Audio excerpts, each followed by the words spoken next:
Welcome back, y'all. This video is it's sort of like my soft pitch for the Hey Arnold reboot.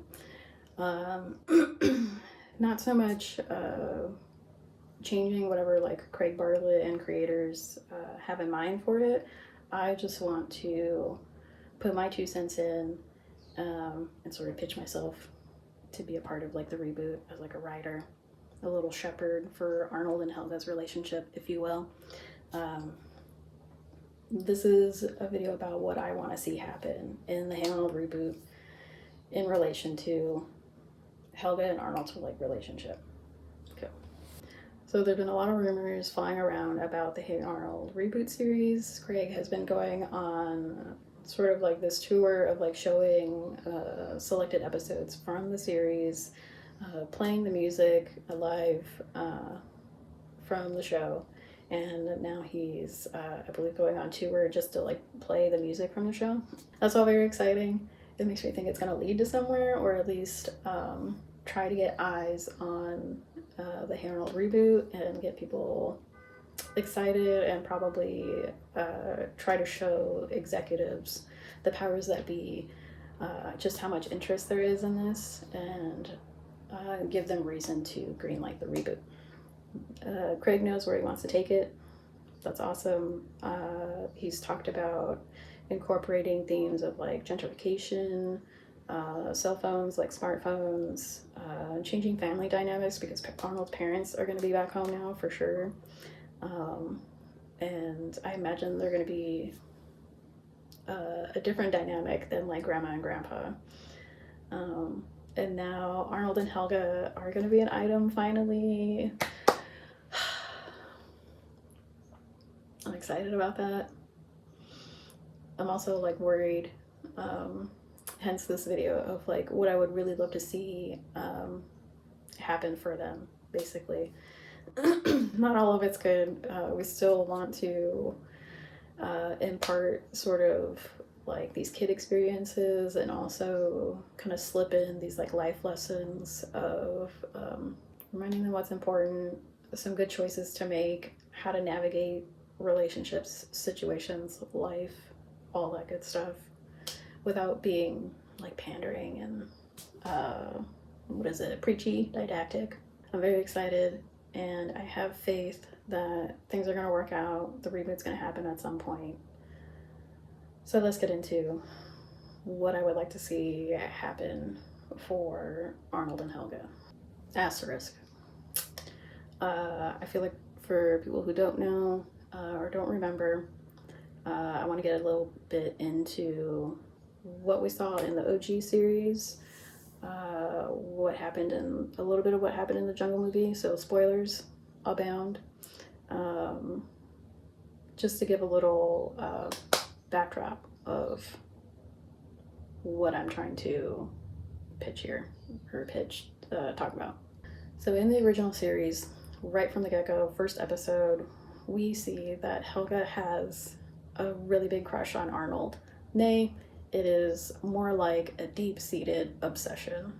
And we see throughout the series just the lengths she will go to keep a lid on her secret crush with Arnold.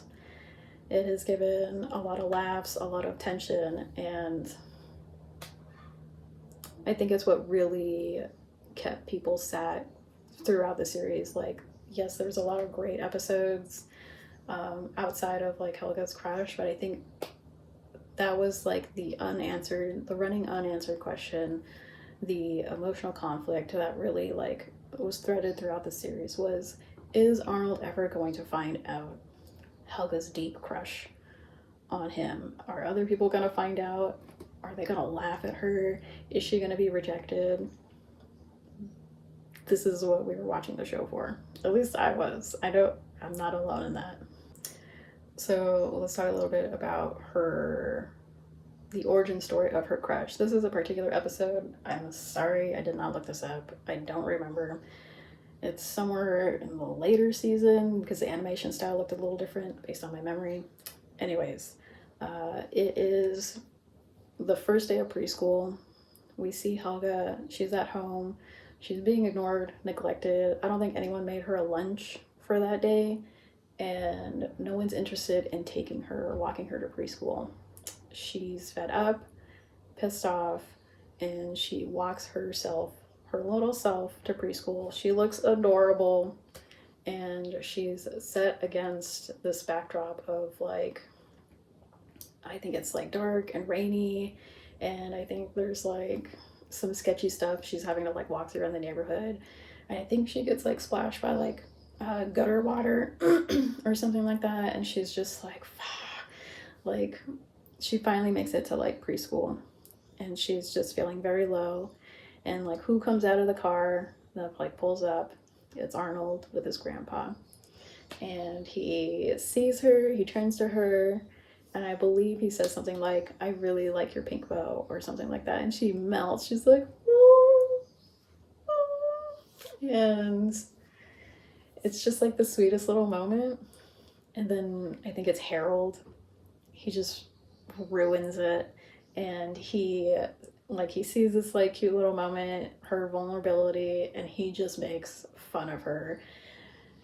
She gets mad, and she like punches him. So this is like the origin story, the inciting like incident that sets Helga's way of being off, basically, where anyone who teases her about like possibly like showing signs of having a crush on Arnold or liking him, she immediately shuts it down with like anger, violence, threats, things like that.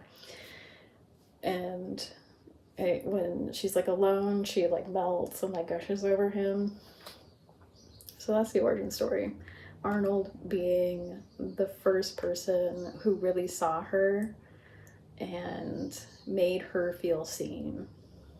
Okay, so like I said, this whole crush and the initial conflict and like the unanswered question throughout the series was, is Arnold and everyone else gonna find out like her crush, and is she gonna be rejected, things like that? Is it gonna go badly or is it gonna go well?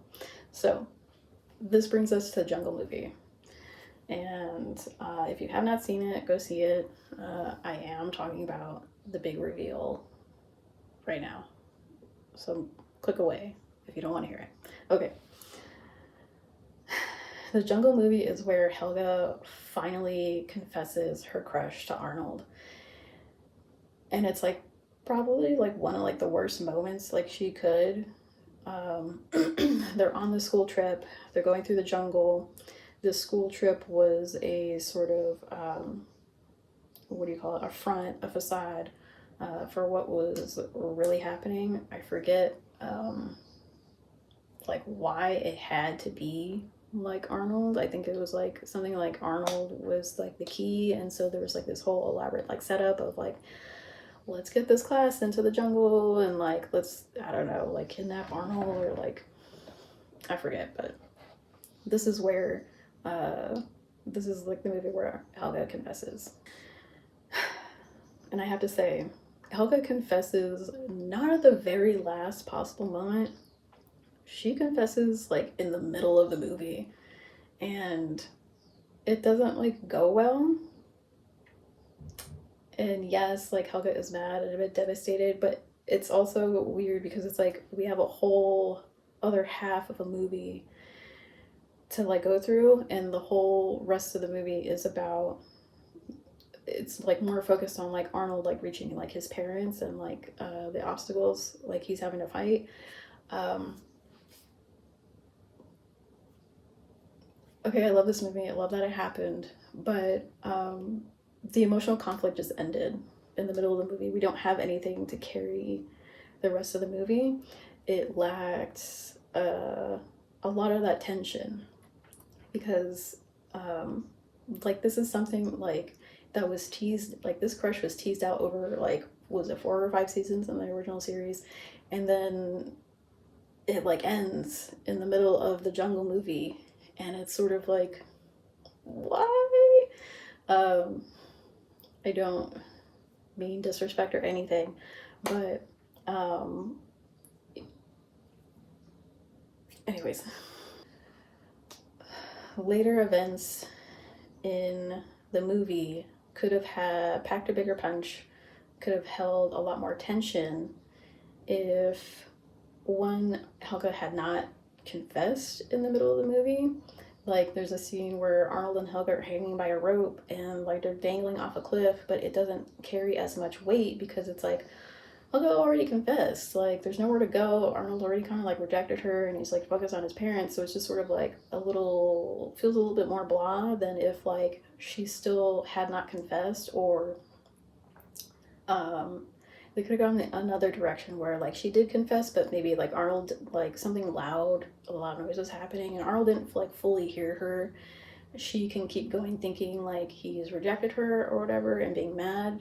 And there could have been this blow up of like Arnold saying like, Helga, I don't know what you said. Like, I can't, like, this isn't the time. I'm like focused on my parents. Like, save it for later. Like, I am on a mission. Like, Helga could have had that realization of like, oh, he doesn't know. Oh, okay, cool.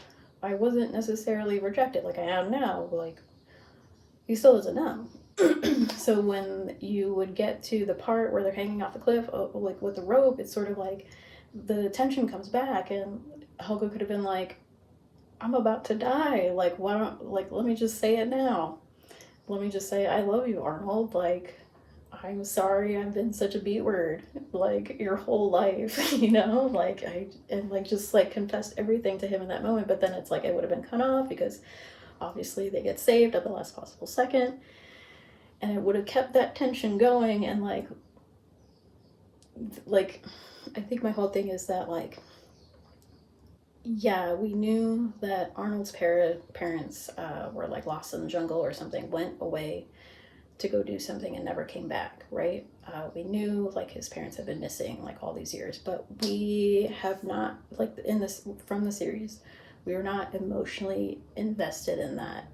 We were far more emotionally invested in Helga's crush, because it was like, not every episode, but like guaranteed every season there were like an episode or two, or like these smattering of moments like sprinkled throughout where it's like, oh my god, is she gonna tell him? Is he gonna find out? Like, what's gonna happen? Like, it was always that unanswered question, what's gonna happen? And that didn't happen with like this movie. Like, it really could have been left to the last possible moment. When we get to the end of the movie, where it's this moment of like Arnold needs a key, and it's like heart-shaped, and like, I think like the riddle is like something like a heart of gold, right? And he's like trying to figure it out, and Helga like holds her locket and like realizes like, oh, heart of gold, duh. And I think it's like, I forget, it's like Arnold or Helga is like the one to take the locket, put it in the thing, and like turn it, and it like saves the day, right? Everyone wakes up from like the sleeping sickness, like all the adults, right? Saving Arnold's parents. And then afterwards, like, they do have like that moment, like Helga's like kind of like alone. She's like, oh my god, like he saw the locket. And we do have like that confession, but everything would have just hit harder, carried more tension, more weight, if we had saved this like confession to like the very end rather than like the middle, not done anything with it really after that. Anyways, I love you, Craig Bartlett. Thank you for making the Jungle movie. Like, it's still awesome. I'm glad we got it, but I feel like that was a little bit of a misstep. I just had to say it. No disrespect. So by the end of the movie, Arnold like realizes just the lengths that Helga went through to help him find his parents, and they kiss, and it's like, ah. And then we end with them showing up to like 5th or 6th grade or whatever the next grade is, holding hands, right? And also Gerald and Phoebe are holding hands. That's so cute. Anyways, okay, now we're up to speed on the history of Helga's crush and all of that. Okay, so here's where I want to come in.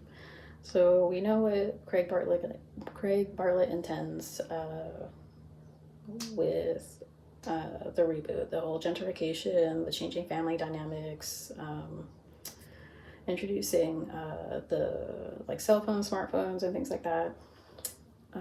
What I want to get into is sort of the experiences, life lessons around like your first like major relationship, and things like that. Like Hey Arnold did a really good job of not talking down to like young viewers, really like kind of meeting them where they are and things like that. And I want to this like I would love to be part of the reboot. I know it feels weird. Like I feel guilty, like I just kind of gently shat on like the Jungle movie, and like I'm here hoping that I can work on the reboot as a writer and like kind of be like an auntie to like Helga. Um, but anyways, I really want to see experiences and lessons and discussions around like what's a healthy relationship, what's an unhealthy relationship, what is obsession versus love, the nuances of all of that, the compatibility versus chemistry, why one works over the other. I want to talk about like discernment. Like, I think discernment is such a I think it's like one of the really like important things, because discernment is what helps you determine, you know, what's healthy versus unhealthy, what's compatible, and all that. I think that's like the number one thing, because we as people, we develop our ways of like being and like surviving in the world at these young ages. It's like through our experiences with like our family, classmates, society, culture, things like that. Sorry, hold on. Like, Jesus. Okay, water didn't help. Anyways, and we can see this through Helga. We can see her like in the origin story of like of her crush. We see like her parents are emotionally unavailable. Her mom is tired a lot, depressed maybe. Her dad doesn't care. He's not really paying attention. They're really more hyped about Olga. We're seeing that the situation that like kind of made this switch in her of I have to do everything on my own. No one's here for me. So I gotta like make things happen. Like that's how like we become who we are, like out of survival. So this way of being, of like surviving, when we butt up against like these situations and experiences that like trigger us, trigger our wounds, we react rather than respond. And discernment is sort of like the thing that helps us navigate like those situations, that can like help us like pause and say like what's actually happening. It helps us catch whether something is actually trying to hurt me versus like am I just hurt from something else, and that has nothing to do with like what's happening here, kind of thing. I'm going to backtrack a little bit. I want to go a little bit more into one of my bullet points. So what's healthy versus unhealthy in relationships and things like that. Some of what I'm writing down is what's unhealthy is enmeshment, attachment. I definitely see Helga, like, given her way of being, she's going to be really attached to Arnold, and I think that small innocent things are going to hurt her. She's going to take them a little bit more like too personally, and it's going to like trigger her. She's going to react in anger, maybe like violence and things like that, or like threats, kind of like mirroring like what she was doing in the original series. Other things about unhealthy relationships, the needs the other to feel whole and complete, being dependent on the other's love rather than the love for themselves, kind of thing. Putting prioritizing the other versus what you need first.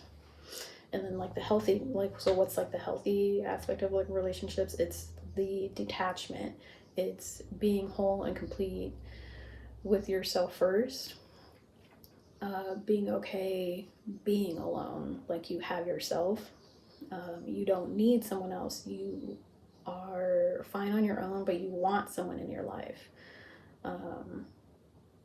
Yes, loving yourself first before you can really love another. Like, yes, like nuance, you can like have love for someone else before like you love yourself, but it causes like complications that you may not see coming. You may not realize what's happening until things start to like fester, and like what is like suppressed will start to come out. So the other thing to add is it doesn't necessarily require the destruction of the relationship. It doesn't require a breakup. It just requires that realization, that communication, and the like what am I trying to say? The communication and the willingness to adapt and give each other that space that they need to kind of like build themselves back up. Like, you don't have to like break up. Okay, that's what I was trying to say. Okay, the other bullet point, love versus like obsession. Your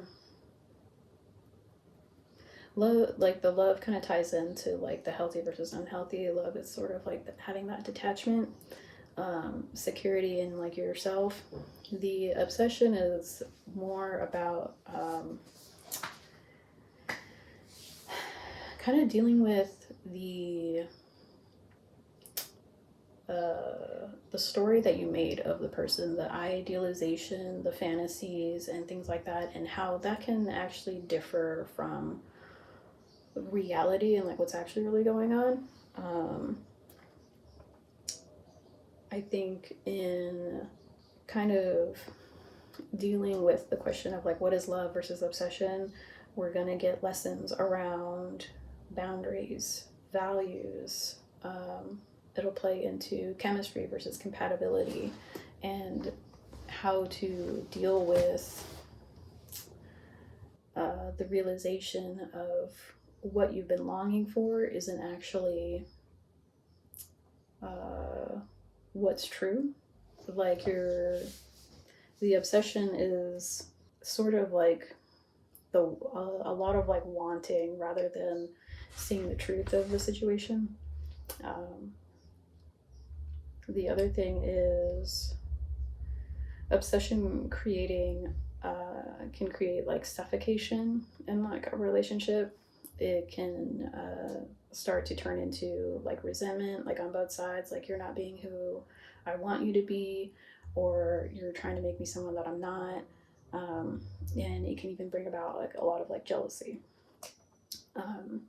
And kind of like going through these experiences, it's good to show that relationships need breathing room. They need regular time apart. It's not like, it's nice to like want to spend like all of your time with someone. I don't know if you can hear that music. My window's closed, like they're gonna party. Anyways, for relationships need breathing room. You need regular time apart. You need regular time like alone with yourself to become more familiar with yourself, to know yourself better, know your wants and needs, your values, your boundaries, and to not become so reliant or dependent on the company of like others. It gives you space to discover things about yourself, and discover, like, when you do come back together to like hang out, it gives you an opportunity to discover new things about the other person. Like, having that time away, like, you get to have your own little shenanigans and adventures, and you come back together, you have something to talk about.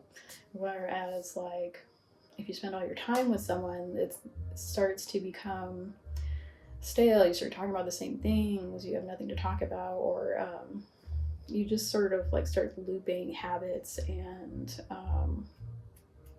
ways of being together. Yeah.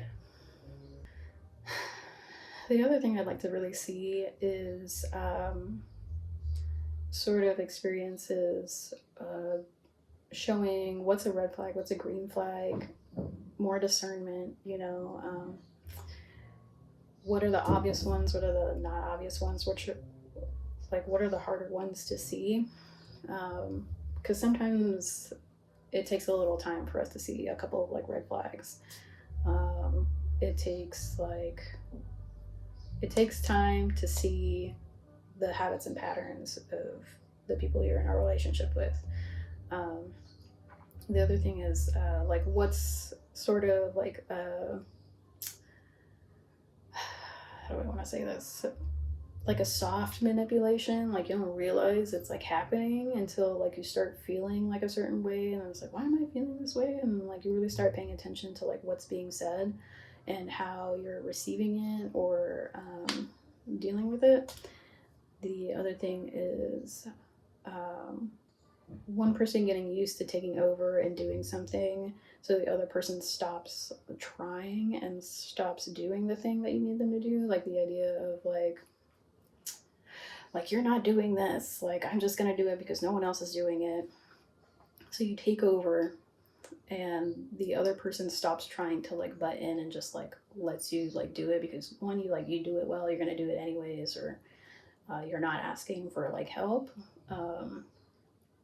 So showing how that's like something that can build resentment, something that can like chip away like a relationship, something like there's big things that can like take a chunk out of a relationship, but then there's a lot of like little day-to-day things that can really just kind of like chip away and start causing frustration, like resentment. And like a lot of it comes down to communication, lack of communication, or not communicating in the best way.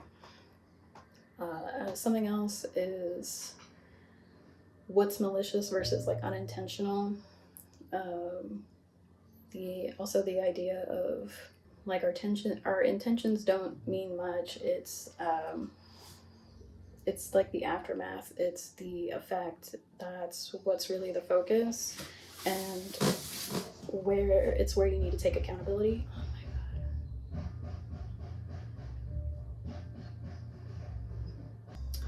So the other thing is another bullet point I wanted to see kind of explored is how do you listen to yourself amidst all the external noise? Like everyone always has like something to say about relationships, what you should do, what they think would be good. They're really basing it off of their experience and like their opinions, but it's may not be what's actually good for you. So how do you know you're making the right choice? And yeah, like how do you navigate that?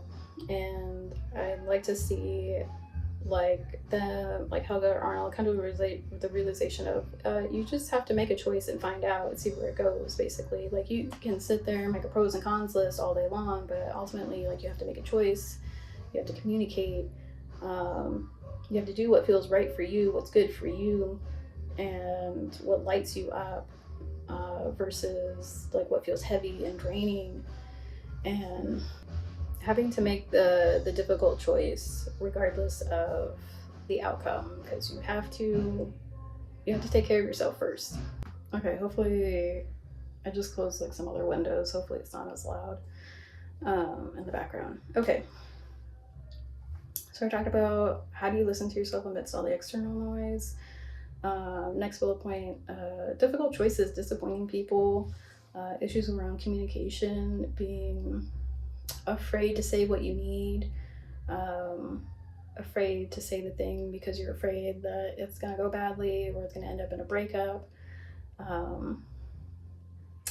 getting into honoring like integrity, like doing what you say you're going to do. I imagine like this idea like Arnold's not going to have a lot of time like on his hands. He's gonna be really busy with like new family dynamics, schoolwork. The schoolwork is harder, there's more of it, trying to balance that with maybe extracurricular activities and like hanging out with his friends, like just his friends, like away from Helga, and like having time to himself. That's a lot to juggle. So I imagine like there's going to be like FOMO going on, and like making commitments and then wanting to go do something else, and the difficulty in that. Like I imagine there would also be conflict seeing how Helga and her family moved into, was it Bob's like business as like their home now, so they're not doing well financially, so that probably means like Helga's not going to be able to do a lot of things her friends are going out to do because it requires money and she doesn't have that anymore. And I imagine like she's going to feel a type of way like when Arnold is like wanting to go do those things without her, or trying to figure out how they can do it together and all that kind of thing. The next point, like difficult choices and disappointing people. Sometimes you're going to disappoint the people that you love. Sometimes choosing yourself is going to disappoint someone. And this is not just in relation to like Helga and Arnold, but also like Arnold's parents, or like Helga's parents, or whatever, like friends, things like that. Also communication, like how to communicate properly, saying the thing even though you're scared to say it, the consequences be damned, speaking up, stating your boundaries, and how when you don't communicate or don't do it well, it can build conflict, frustration, resentment, and things like that. This also relates to boundaries. And I think the big thing, as like young kids like getting into dating, there's like this weird like unspoken thing that like especially with like girls and like women, it's like they should just know, they should be able to like read my mind and like know what I want or what I need, and da da da da da, and like how that creates like a lot of like frustration and like conflict. So getting into the experiences that or the realization of like, no, like your partner is not a mind reader, like you need to like state these things, you need to tell them what you need, how to be with you, and things like that. Like you need to show them or explain like the things of like, oh, like I've been around a lot of people today, I need to be alone, like I love you but get the hell away from me, you know. Or the idea of like I've been alone too much, like I need to hang out, I just need to like sit next to you, like we don't have to do anything, like we can play video games together, right? And yeah, things like that. That one is a really big one for first relationships. I think that is a very common one. The idea of like you want them to be a mind reader. This is like an aside, but I've always like thought about that concept in relationship to like what women want in a partner.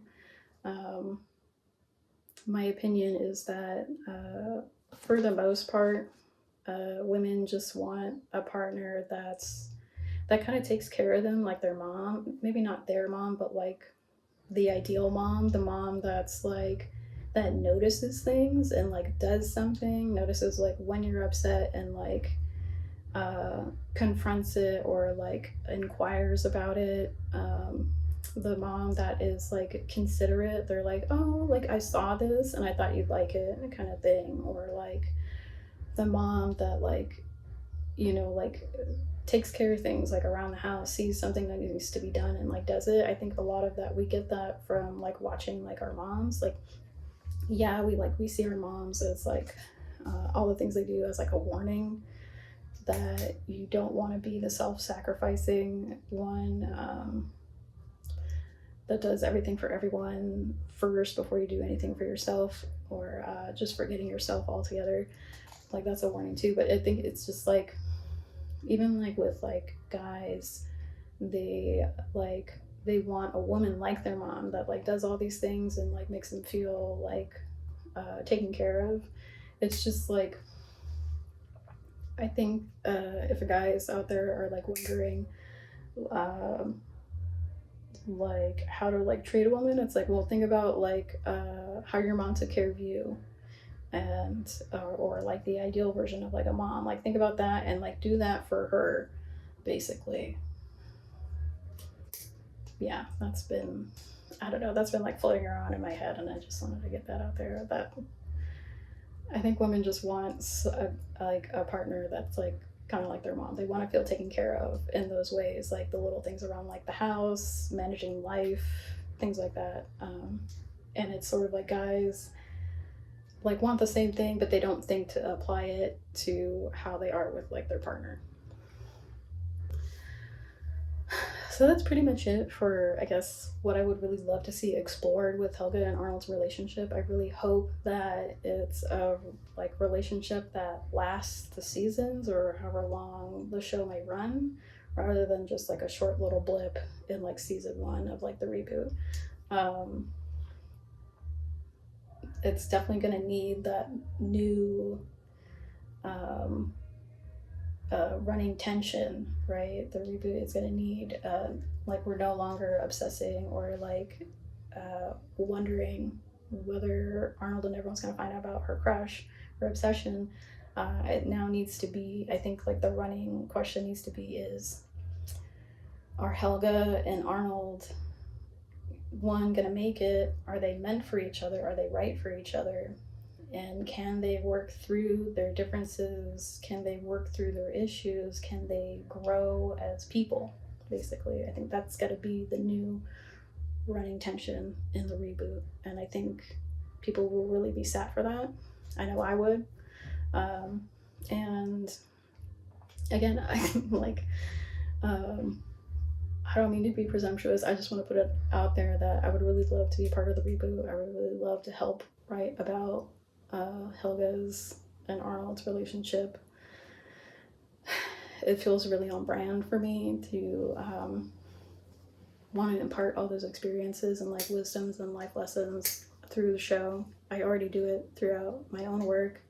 I also really love writing shenanigans and like little kid adventures. You could see it in a little bit in my my posts, Mary Mads and the Raider of the Secret Snack Stash on my Instagram at Third Eye Blazing. And yeah, I would really love to be that little like shepherd or that aunt for Helga, to make sure she's just been through a lot of like hurt with like her family and like other people like teasing her, making fun of her, that she really needs an aunt. She really needs someone to talk to help her suss out all of these new experiences she's gonna have and being in a like a real like solid relationship, especially with the one that she's been longing for like what was it, the 5 seasons? Yeah, she needs someone in her corner, and I'd like to be that person for her. I would also like to say, I would like to pitch to it would be great if there was a little like aunt character that came in for Helga, like if Bob had a sister, especially if that was like a younger sister and like just gave Bob so much crap and like came in and like threw her weight around and really like whipped Bob in shape and told him where he's been screwing up and things like that. And so like she could really help get the family like back on like their feet. Yeah, it'd be really great to see sort of like an aunt figure come into Helga's life and help her navigate all this new stuff. Yeah, I know these are just characters, but like they have real substance, you know. You want to make sure that they're really taken care of. Anyways, that's been my video for today. Hope y'all like it. Like and subscribe. I also am curious to see what other people would like to see for the reboot. Be really cool if Craig Bartley actually saw this. If I get rejected, I don't end up on the reboot. It happens without me. It's fine. It wasn't meant to be. I'm meant to be somewhere else, doing my thing. So it's all good. I'll still watch it. Still be excited for it. All right, till next time.